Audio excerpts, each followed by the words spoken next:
দেখেন আমাদের আজকের ক্লাসের টপিক হচ্ছে বায়ার রিকোয়েস্ট। তো বায়ার রিকোয়েস্ট হচ্ছে ফাইবারের ভিতরে সবচাইতে একটা ইম্পর্টেন্ট জিনিস, কারণ আমরা যখন কোনো একটা গিগ পাবলিশ করি, গিগ পাবলিশ করার পরে দেখা যাচ্ছে যে অনেকে বলে যে আমার অনেকগুলো বায়ার রিকোয়েস্ট আসছে, কেউ বলতেছে আমার 18টা আসছে, আবার কেউ বলতেছে আমার টোটালি আসতেছে না। তো আজকে আমরা এ টু জেড একটা বায়ার রিকোয়েস্ট কি জিনিস বা বায়ার রিকোয়েস্টের এগেইনস্টে আমরা সেন্ড ওভার করব কিভাবে, তারপরে একটা বায়ার রিকোয়েস্ট কিভাবে লিখতে হবে, কেন আমরা বায়ার রিকোয়েস্ট পাই না, এই সব কিছু জিনিস নিয়ে আমরা আলোচনা করব এবং আরো আমরা দেখবো যে কোন টাইমে বায়ার রিকোয়েস্ট গুলো সাধারণত আমাদের একটু বেশি আসে। তো আপনারা একটু, আমার স্ক্রিন তো দেখা যাচ্ছে না? জি স্যার দেখা যাচ্ছে। জি স্যার দেখা যাচ্ছে। আচ্ছা এখন দেখেন, এতক্ষণ দেখা যাচ্ছিল না, এখন দেখা যাচ্ছে। তো দেখেন, তাইলে প্রথম কথা হচ্ছে কি আমার বায়ার রিকোয়েস্ট কি। আমরা যখন একটা গিগ পাবলিশ করি, আমরা অনেক সময় দেখি যে গিগের এগেইনস্টে একটা রিকোয়েস্ট আমাদের কাছে চলে আসে, যে বিভিন্ন কাজ। আমি যদি ফেসবুক মার্কেটিং এর কাজ করি, তখন দেখা যায় যে ফেসবুক মার্কেটিং এর একটা রিকোয়েস্ট আমাদের ওইখানে আসতেছে, কোনো একটা ক্লায়েন্ট ফেসবুক মার্কেটিং এর বিভিন্ন কাজ দিচ্ছে, দেওয়ার পরে সে একটা অফার বা একটা ডলার দিচ্ছে, বলছে এই ডলারে যদি কেউ এই কাজটা করতে রাজি হন তখন করেন। তো যাদের মানে যদি ফেসবুক মার্কেটিং এর একটা কোনো রিকোয়েস্ট আছে, যাদের ফাইবারের ভিতরে এত লোক আছে যারা ফেসবুক মার্কেটিং এর কাজ করে, গিগটা শুধুমাত্র ওই রিকোয়েস্টটা শুধুমাত্র তাদের ওইখানেই যাবে। তারপরে যারা ওয়েবসাইট বানায়, মনে করেন ওয়েবসাইটের যদি কোনো ক্লায়েন্ট যদি ওয়েবসাইটের রিকোয়েস্ট পাঠায় বায়ার রিকোয়েস্ট, দেন ওই রিকোয়েস্টটা শুধুমাত্র যারা ওয়েবসাইট বানায় তাদের কাছে যাবে। আমরা যারা ডিজিটাল মার্কেটিং করি বা যারা এই ওয়েবসাইটে গিগ পাবলিশ করিনি, তাদের কাছে কিন্তু ওই রিকোয়েস্টটা আসবে না। তো বায়ার রিকোয়েস্টটা কেমন হয় দেখেন, এই যে একটা ফাইবার অ্যাকাউন্ট আছে, এখানে হচ্ছে আমরা একটা একদম প্র্যাকটিক্যাল একটা বায়ার রিকোয়েস্ট আমি ক্রিয়েট করছিলাম। দেখেন এই মেসেজটা আমরা ক্লায়েন্টকে দিছিলাম। এইখানে দেখেন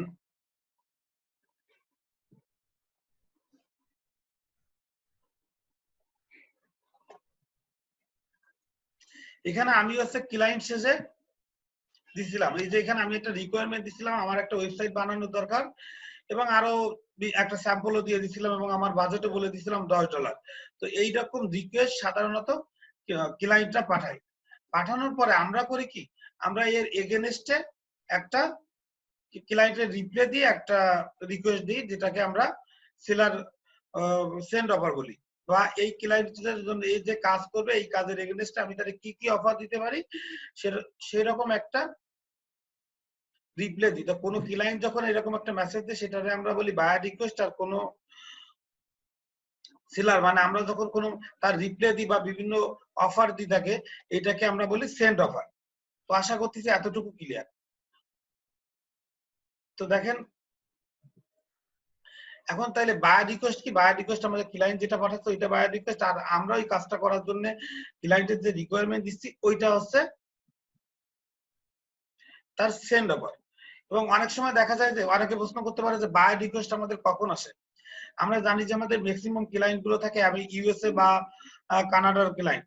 তো তাদের আমাদের রাত এবং দিনের ভিতরে তাদের একটা পার্থক্য আছে। যেমন হচ্ছে আমেরিকায় আমাদের এখানে যখন দিন থাকে, আমেরিকায় তখন সেখানে রাত থাকে। তো এই জন্য সাধারণত একটা মানুষ তো সবসময় বায়ার রিকোয়েস্ট পাঠায় না। দেখা যাচ্ছে আমেরিকার একটা ক্লায়েন্ট ঘুম থেকে উঠলো, ঘুম থেকে উঠে সে একটা রিকোয়েস্ট পাঠায় সে তার অ্যাজ ইউজুয়াল যে কাজগুলো করে অফিসের কাজে চলে গেল। অথবা দেখা যাচ্ছে লাঞ্চের টাইমের আগে সে একটা রিকোয়েস্ট লিখলো, পাঠায় দিল। তারপরে অবশ্যই দেখা যাচ্ছে যে অনেকে যখন ঘুমাতে যায়, ঘুমাতে যাওয়ার আগে সব কাজ শেষ, ভাবলো দেখি আমার একটা কাজ করাতে হবে, আমি ক্লায়েন্টের জন্য একটা অফার পাঠাই দিই। তখন সে সেরকম একটা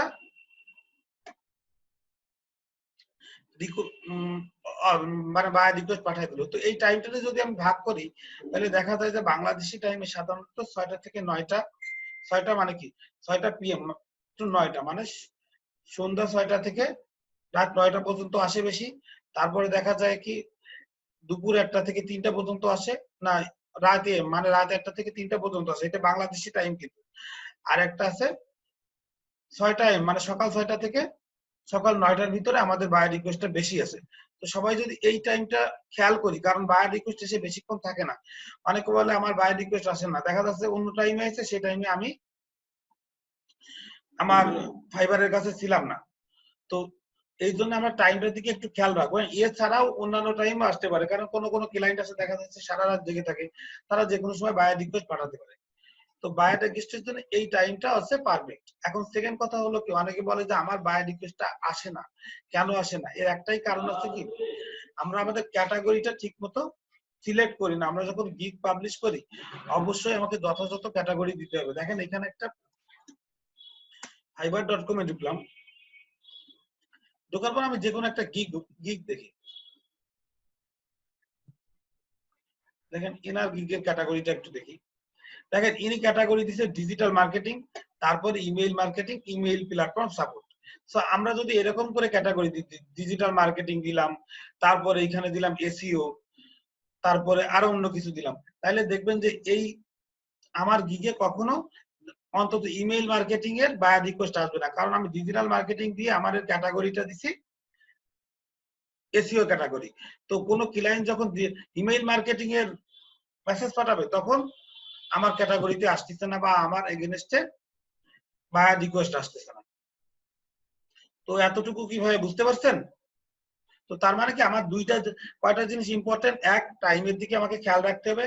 2 নাম্বার কথা হচ্ছে কি, আমাকে যেহেতু টাইমের দিকে খেয়াল রাখতে হবে, তারপরে আমার কাজ হচ্ছে আমার ক্যাটাগরিটা ঠিক মতো দিতে হবে, কারণ আমার কোন ক্যাটাগরি অনুযায়ী আমার মেসেজ গুলো যায়। আর এখন বলা হচ্ছে রিলেটেড ট্যাগ। আমরা অনেক সময় দেখি যে তারপরেও বায়ার রিকোয়েস্ট আসছে না, কারণ আমি হচ্ছে ট্যাগ দিইনি, ট্যাগ গুলো ঠিক হয়নি। দেখেন এই যে প্রত্যেকটা গিগের নিচে এই যে আমরা কতগুলো ট্যাগ দিছি, ইমেইল লিস্ট বিল্ডিং। এখানে মনে করেন আমি একটা ট্যাগ দিলাম ইমেইল লিস্ট, একটা দিলাম ডিজিটাল মার্কেটিং, আর একটা দিলাম এসইও, তখন কিন্তু আমি কাজ পাবো না। এই যে এটা হচ্ছে রনিও আমাদের স্টুডেন্ট সকালের ব্যাচে। তো দেখেন ওর ট্যাগ গুলো অবশ্যই আমার কাছে ভালো লাগছে, কারণ এর যে ট্যাগ গুলো ইউজ করছে দেখেন পুরো ইমেইল কথা, ইমেইলের পরে ইমেইল মার্কেটিং, ইমেইল এই সমস্ত কিছু নিয়ে তার মানে ট্যাগ গুলো তার ঠিক আছে।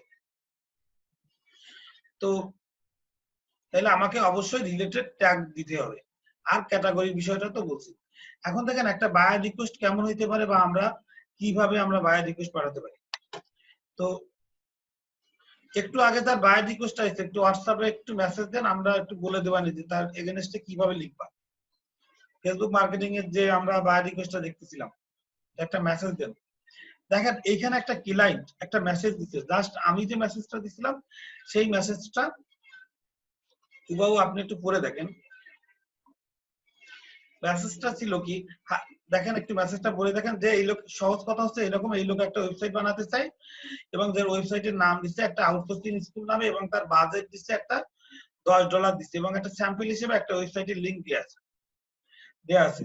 এখন তার মানে কি, যারা এই বাজেটের ভিতরে এই কাজটা করতে পারবেন তাদেরই সে শুধু এই কাজের অফারটা দেবে। এর এগেইনস্টে আমরা আমাদের বায়ার রিকোয়েস্টটা আজকে লিখতে হবে। তো আমরা ম্যাক্সিমাম ক্ষেত্রে যে কাজটা করি, এই যে একটা আমরা দেখা যাচ্ছে ক্লায়েন্টের কোনো কিছু করি না, এখানে দেখতেছি যে ওয়েবসাইট বানানোর কাজ, আমি এখানে অন এভারেজে লিখে দিলাম যে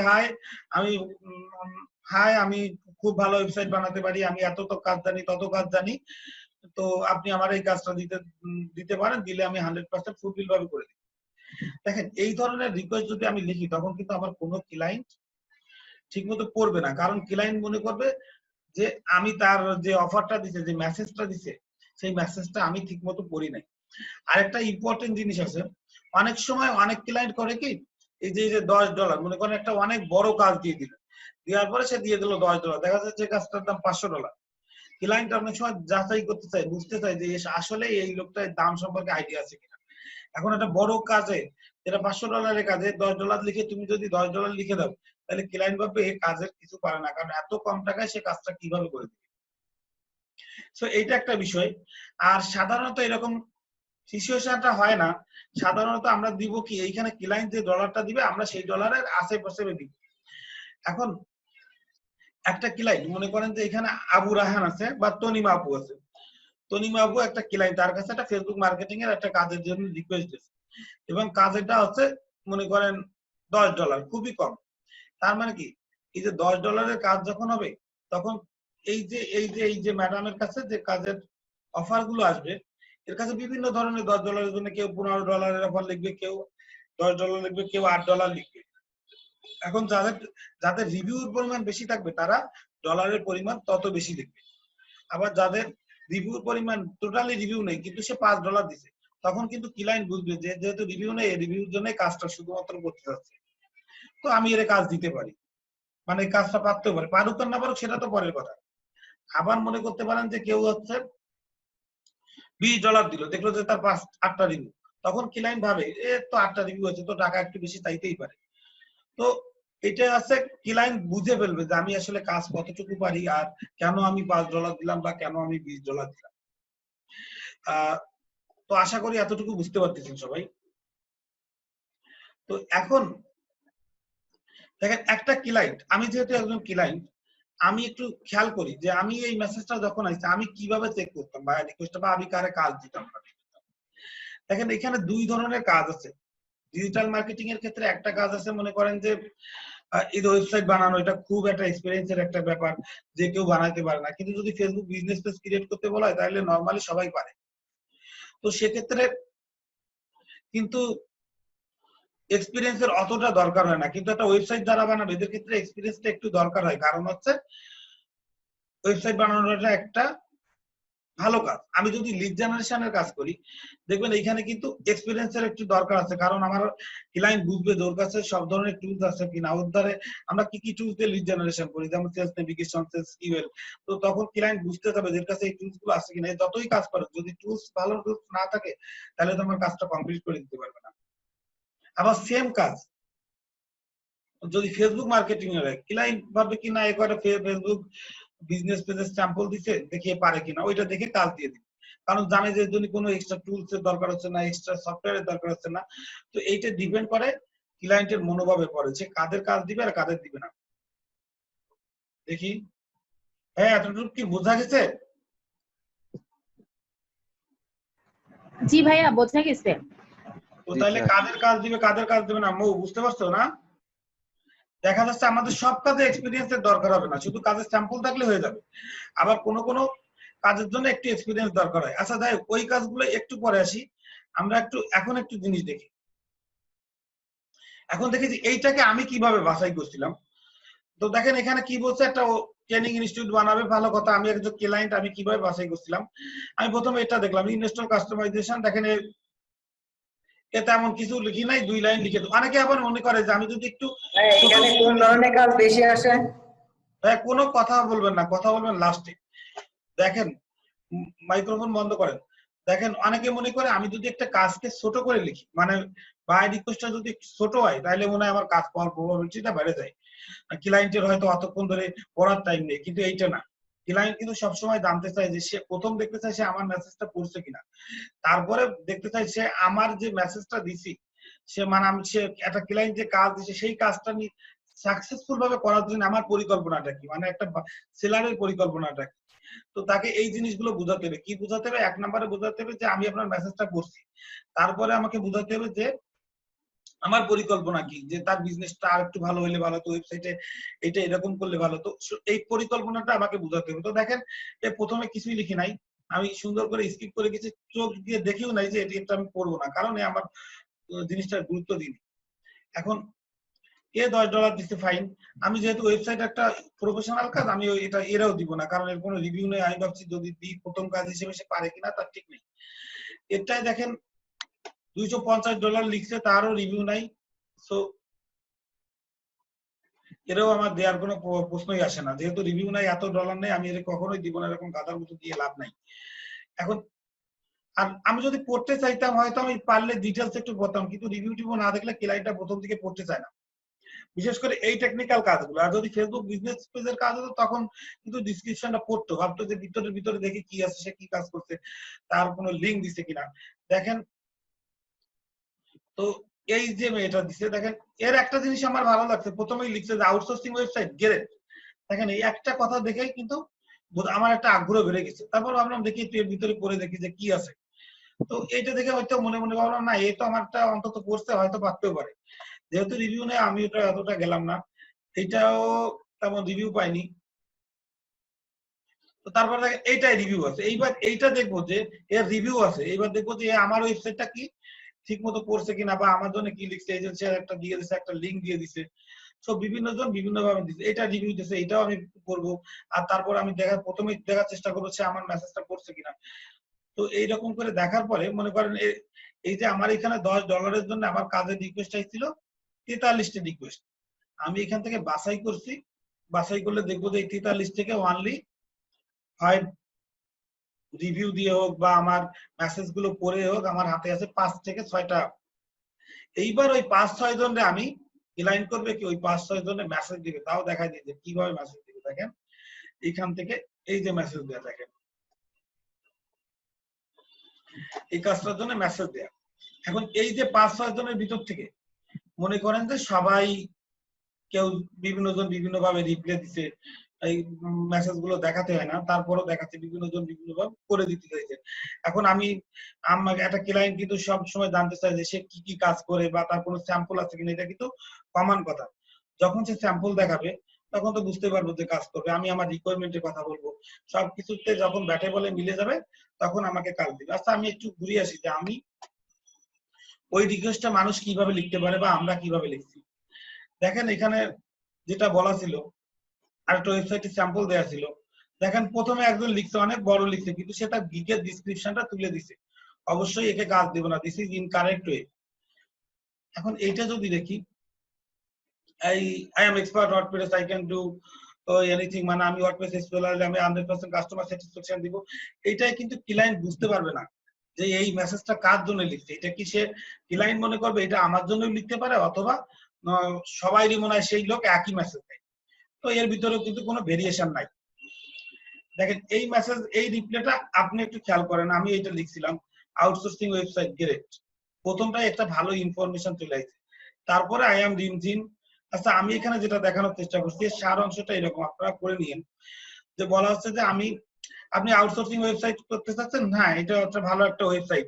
তারপরে আমি আপনার ওয়েবসাইটটা খুব আমি আপনার মেসেজটা খুব কেয়ারফুলি করছি, আপনার ওয়েবসাইটটা এইরকম, আপনি যে ওয়েবসাইটটা দিচ্ছেন তার নাম হচ্ছে এটা হচ্ছে একটা আউটসোর্সিং স্কুলের বা আপনারা ট্রেনিং সেন্টার করতে যাচ্ছেন, এবং আপনার ওয়েবসাইটটায় আপনি অ্যাভাটা থিম ব্যবহার করছেন।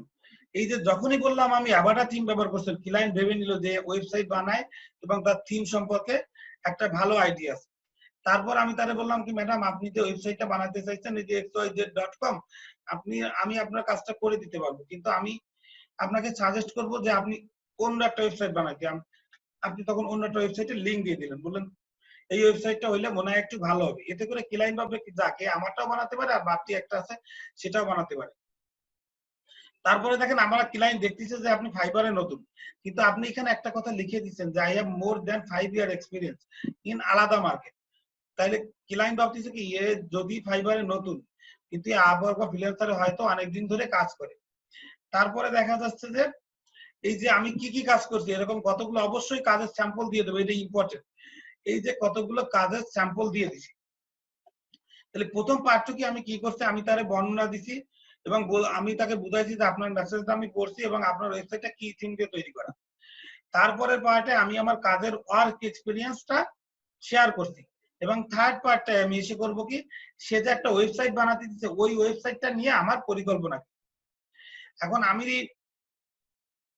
এরপরে আমি লিখছি যে আমি কাস্টমার স্যাটিসফ্যাকশনে বিশ্বাস করি এবং আমি আপনার ওয়েবসাইটটা এলিমেন্টারি প্রো একটা ওয়ার্ডপ্রেস থিম দিয়ে ব্যবহার করবো, এবং আমার কাছে আরো একটা প্লাগইন আছে যেটার দাম $49, আমি এই প্লাগইনটা আপনারা দিয়ে দেবো। এটা হচ্ছে একবারই কেনা হয়েছে, এটা ফ্রি দিয়ে দেবো।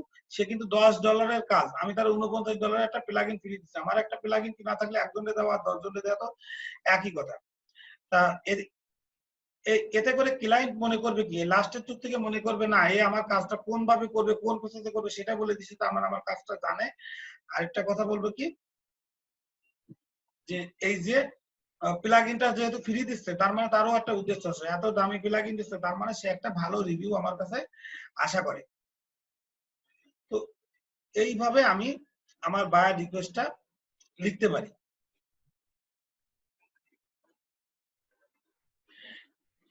এখন মনে করেন ফেসবুক মার্কেটিং এর একটা বায়ার রিকোয়েস্টের কাজ একজন দিছিলেন, কে দিছিলেন জানো তখন ফেসবুক মার্কেটিং এরটা?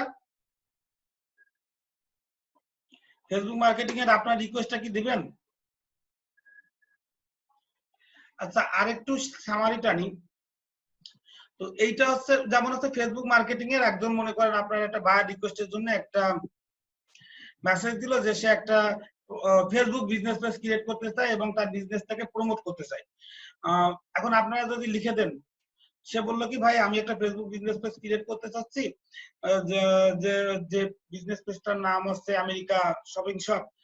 তো আপনি লিখে দিলেন যে আমি যে কোনো বিজনেস পেজ ক্রিয়েট করতে পারি, এইরকম কিন্তু হবে না। আমাকে লিখতে হবে ম্যাডাম বা স্যার আমি দেখছি যে আপনি একটা আমেরিকান শপিং শপ নামে একটা বিজনেস পেজ ক্রিয়েট করতে চাচ্ছেন, আমি এই বিজনেস পেজটা অবশ্যই করতে পারি এবং আমার ধারে দেখেন এই স্যাম্পল আছে। এবং আপনি তখন ক্লায়েন্টকে অনেকগুলো স্যাম্পল দিয়ে দেবেন, আপনি যে যে বিজনেস পেজ ক্রিয়েট করছেন সেগুলো স্যাম্পল দিয়ে দেবেন।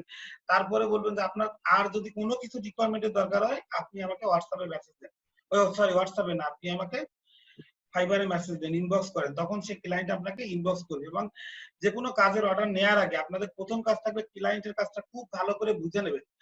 আপনি যদি কাজটা খুব ভালো করে বুঝে না নিতে পারেন তাহলে কিন্তু আপনি কখনো করতে পারবেন না। কারণ হচ্ছে কি, যদি আমি দেখা যাচ্ছে কাজ হাতে নিয়ে ফেললাম কিন্তু আমি কাজটা পারলাম না, তখন আমার একটা নেগেটিভ রিভিউ চলে আসবে এবং এই রিভিউটার দাম অনেক বেশি। তো এই ব্যাপারটাকে আপনারা অবশ্যই খেয়াল রাখবেন। তো দেখেন তাহলে প্রথম কাজ কি, আমরা একটু সামারিতে আসি। আমরা প্রথমে যে জিনিসটা দেখলাম যে বায়ার রিকোয়েস্ট কি, বায়ার রিকোয়েস্ট বলতে এক কথায় বোঝায় যে ক্লায়েন্ট তার কাজ করার জন্য যে মেসেজটা দেয় ওইটাকে বলা হয় বায়ার রিকোয়েস্ট। আর সেন্ট অফার বলতে কি বুঝি, সেন্ট অফার বলতে কি আমরা ক্লায়েন্টকে যে অফারটা দিই তার এগেনস্টে যে বিভিন্ন অফার দিলাম, আমি যেমন বললাম যে $49 একটা থিম দিব বা আমি আপনার এই কাজটা করে দিব, এটা হচ্ছে আপনার সেন্ড অফার। তারপরে বলছি যে কোন টাইমটায় বায়ার রিকোয়েস্ট বেশি আছে, আপনার টাইমটার দিকে জাস্ট একটু খেয়াল রাখবেন। আর অবশ্যই বায়ার রিকোয়েস্ট কিন্তু ইউনিক হবে, এক একজন লোকের জন্য আপনি এক একটা বায়ার রিকোয়েস্ট ব্যবহার করুন। প্রত্যেক লোকের জন্য একটা বায়ার রিকোয়েস্ট কখনোই করবেন না। তারপরে বলবেন রিলেটেড ট্যাগ। রিলেটেড ট্যাগটা আপনি কিভাবে পাবেন, আমরা কিন্তু বিভিন্ন জায়গাতে ট্যাগ অ্যানালাইসিস করতে পারি, keyword.io বা বিভিন্ন এক্সটেনশন এসইও টুলস দিয়ে আমরা ট্যাগ বের করে আনতে পারি। আপনার যেভাবে সুবিধা হয় সেইভাবে আপনার ট্যাগ গুলো লিখবেন। অবশ্যই যে ট্যাগ গুলোর রেটিং ভালো সেইগুলোর প্রথমে লিখবেন, এইভাবে 5টা ট্যাগ সাজায় লিখবেন রেটিং অনুযায়ী। তারপরে হচ্ছে কি ক্যাটাগরি, আমরা অবশ্যই যে ক্যাটাগরি আছে সেই ক্যাটাগরিটা লিখবো। যদি লিড জেনারেশনের গিগ বানাতে চাই তাহলে আমার ক্যাটাগরি হবে কি, digital marketing, lead generation, business category আর লিড জেনারেশন ক্যাটাগরি। তো এইভাবে হচ্ছে আপনারা বায়ার রিকোয়েস্ট খুব সুন্দরভাবে লিখতে পারেন। এখন বায়ার রিকোয়েস্ট নিয়ে কি কারো কোনো কোশ্চেন আছে? যদি কোশ্চেন থাকে তাহলে বলেন, আমরা শর্টকাট 2টা কোশ্চেন নিয়ে নিই। না স্যার। এতটুকু সবাই বুঝতে পারছেন? আচ্ছা একজন বলেন তো, কি স্ক্রিন শেয়ার করছিলেন? তানজিলা আরেকবার বলেন, আমি বুঝি নাই। স্যার এখানে কি স্ক্রিন শেয়ার করে কিছু দেখাচ্ছিলেন বা না না, বোঝাচ্ছিলেন? স্ক্রিন শেয়ার করে কিছু দেখায়নি। আমি বলছি কি বায়ার রিকোয়েস্ট রিলেটেড যদি আপনাদের কোনো কোশ্চেন থাকে আপনারা এখন করতে পারেন, অথবা আপনারা স্যার মেসেজ একটা দিন। হ্যাঁ বলেন। স্যার একটা প্রশ্ন ছিল, হ্যাঁ সেলিম ভাই বলেন। মানে বায়ার যোগাযোগটা কোথায় কিভাবে হয়, মানে সেলার আর বায়ারের মধ্যে? বায়ার কি সেলারকে মেসেজ করেন? বায়ার, আপনি এখনো বায়ার রিকোয়েস্ট পান নাই, আপনার এইখানটায় দেখবেন যে মেসেজ দিছে আপনার উপরের দিকে দেখবেন যে আপনার বায়ার রিকোয়েস্টের জন্য একটা মেসেজ আছে, সেইখানে যাওয়ার পরে স্যার আপনি স্ক্রিন দেখা যাচ্ছে না আপনার কাছে একটা বায়ার রিকোয়েস্ট আসবে। যদি এখানে যদি কারো থাকে বায়ার রিকোয়েস্ট আসে, এরকম কি কেউ আছেন যার বায়ার রিকোয়েস্ট আসে, তাহলে একটু স্ক্রিনটা শেয়ার করেন, আমরা ওই ভাইয়ের একটু দেখাই দিই। দেখবেন যখন আসবে আপনার এই যে মেসেজের যে অপশন না, এখানে বায়ার রিকোয়েস্ট আসবে। হ্যাঁ আপনি এখানে দেখতে পারবেন বা আপনি এখানে ক্লিক করবেন, দেখবেন যে নোটিফিকেশনে মেসেজ আইছে, তখন আপনি এখান থেকে দেখবেন বায়ার রিকোয়েস্ট আসছে কিনা। তারপরে ওই বায়ার রিকোয়েস্টের এগেইনস্টে আপনি যখন রিপ্লাই দিবেন তখন হচ্ছে সেন্ড অফার পাঠাবেন, যখন আসবে আপনি বুঝতে পারবেন।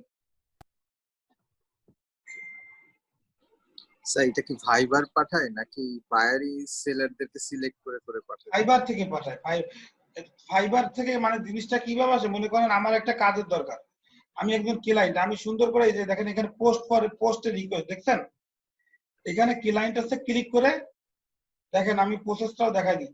এইখানে সে লিখে দিবে যে আমার এই কাজের দরকার, আমি এরকম একজন লোক খুঁজতেছি, আমি ডিটেলস লিখে দিব, দিয়ে এখানে আমি ক্যাটাগরিটা সিলেক্ট করে দেবো। দেখেন পার্থক্যটা কোথায়, ক্লায়েন্টের কাছে মনে করেন আমি ফেসবুক মার্কেটিং এর একটা কাজ, আর ক্লায়েন্টের একটা Facebook FSC Facebook business page create করা লাগবে।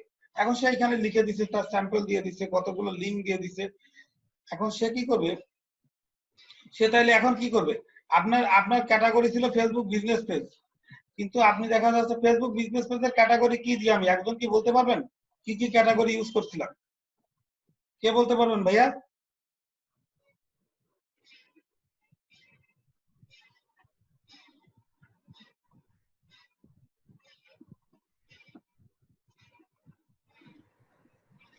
ফেসবুক বিজনেস পেজে হ্যাঁ, বিজনেস পেজের সময় আপনি ক্যাটাগরি কি করছিলেন?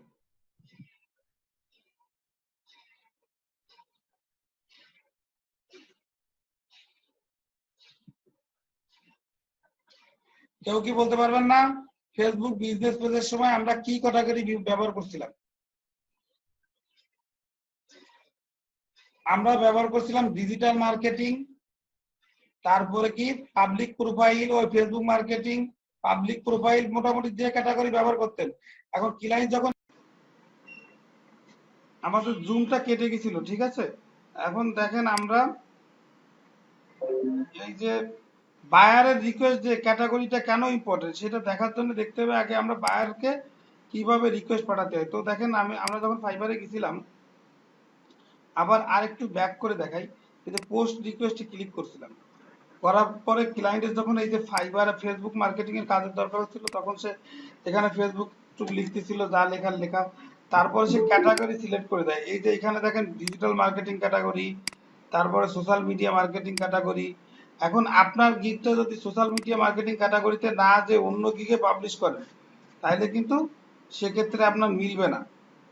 সোশ্যাল মিডিয়া দেখা যাচ্ছে আপনি একটা সোশ্যাল মিডিয়া মার্কেটিং এর একটা গিগ বানাইছেন, ক্যাটাগরির সময় আপনি দিয়ে দিয়েছেন বিজনেস ক্যাটাগরি, কিন্তু ক্লায়েন্ট কিন্তু আপনারা সার্চ দিচ্ছে এই যে ডিজিটাল মার্কেটিং আর সোশ্যাল মিডিয়া মার্কেটিং, এই জাতীয় কাজ যাদের গিগে আছে কিওয়ার্ড দেয়া, এই মেসেজটা কিন্তু শুধুমাত্র তাদের কাছেই যাবে। বোঝা গেছে, সে যে মেসেজ দিচ্ছে সেইখানে যে ক্যাটাগরি সিলেক্ট করলো সেই ক্যাটাগরির লোকের কাছেই যাবে। তো এই জন্য হচ্ছে ক্যাটাগরিটা অনেক বেশি ইম্পর্টেন্ট। আশা করতেছি আপনারা বুঝতে পারছেন। এটা ছিল হচ্ছে আপনার ফাইবারের বায়ার রিকোয়েস্টের পাঠানোর নিয়ম।